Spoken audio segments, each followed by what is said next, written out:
very representative of how China does things. Like, in the short term, like, you would have a hard time arguing against a farmer who's like, this is benefiting me, this is benefiting the country.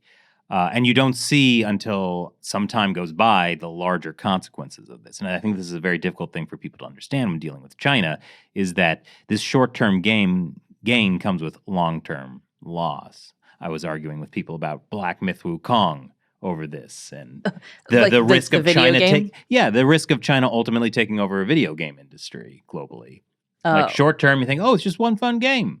Long term, who knows? Hey, it's just some rice. What's the problem?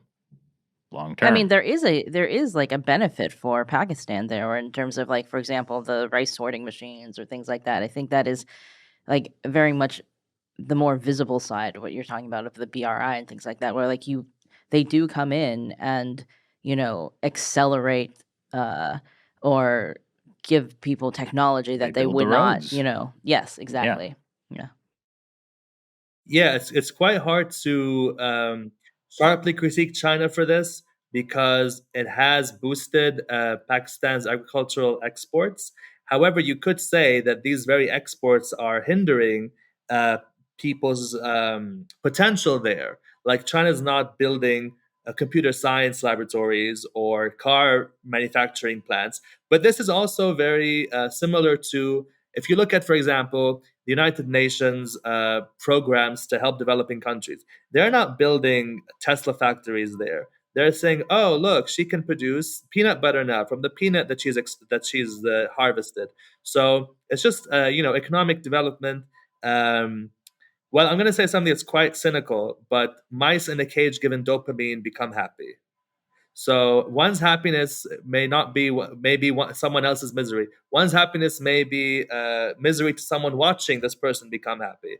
But happiness and contentment is a very, very interesting phenomenon in international affairs. And especially when it comes to states that are not as democratic, how much does that actually influence what might happen? And food for thought. Oh, well, pun intended. What would you say to the farmers who are about to plant their next crop for China to import, instead of planting rice for China? What would you say to them? Well, yeah, exactly. There is no reason for them to do anything but plant this cash crop for China. Yeah. Unfortunately, China's, well, the problem, if you look at the investments into Pakistan, right? If someone was competing with China and investing in Pakistan, then there would be someone saying, "Okay, no, don't plant this particular rice for China. Plant me something else instead for me." But however, if you look at the last 10 years, the largest investor in Pakistan by far, is China. This is understandable because China has defaulted on its loans before. So no rational government would want to risk taxpayer money in this way. I think China invested in Pakistan strategically. They are neighbors. It does give it access to the Arab Gulf. It's rich in minerals and such as copper. It has fertile land. It has a huge population. And so China's investments were quite strategic, and I would say quite successful, if not with a few hiccups on the way. Who that benefits the most, it depends on who you ask. The way I see it, of course, China has benefited more, but not that much more. It's not like, it's not tyrannically superior to Pakistan now. Pakistan still got a few perks, such as improved roads, improved access to electricity, more scholarships for its young people, which we can get to later on. Right, but if Pakistan and China suddenly end their relationship, who loses more? Pakistan. Of course, Pakistan, because it will have no other source of investment, which you need to develop yourself as a country. This is sort of the CCP's intention, because it gives them power over Pakistan as well as, other periphery countries. Certainly so. In terms of rice and copper, this is the case.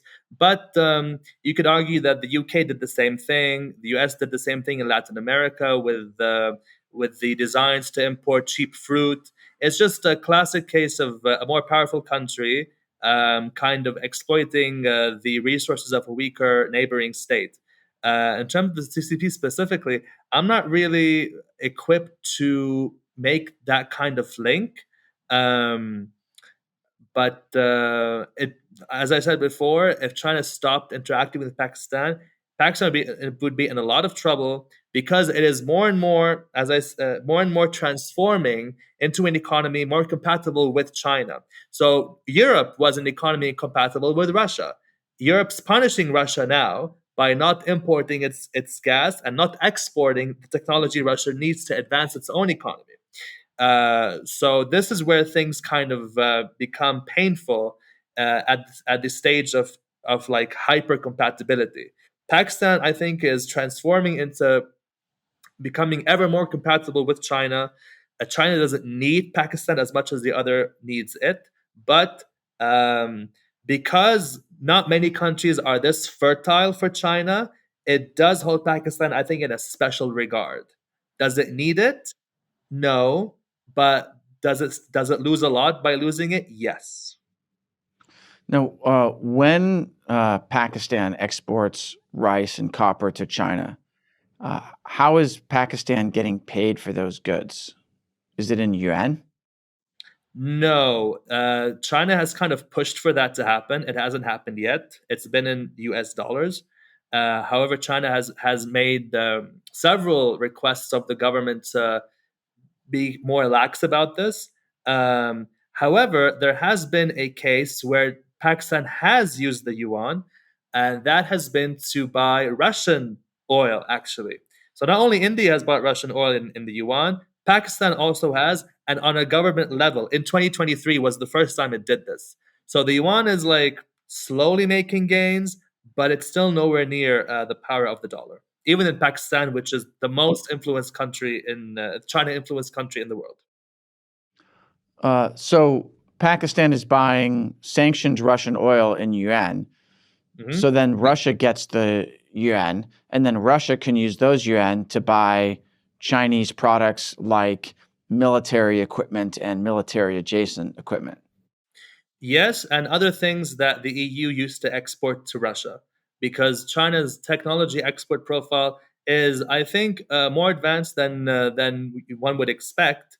It hasn't been able to replace everything Russia has gotten from the EU, but it has been able to satisfy a few things that Russia has need for. That sounds like China's making a nice little block for itself.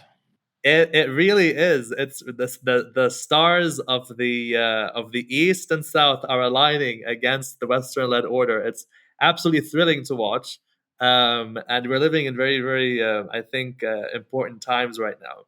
Yeah. And this is why I would love to just be a nice little mouse in a cage, nice and secure. I get my dopamine. I'd be happy. You run on your wheel, Run you my know. wheel. Uh, It's beautiful.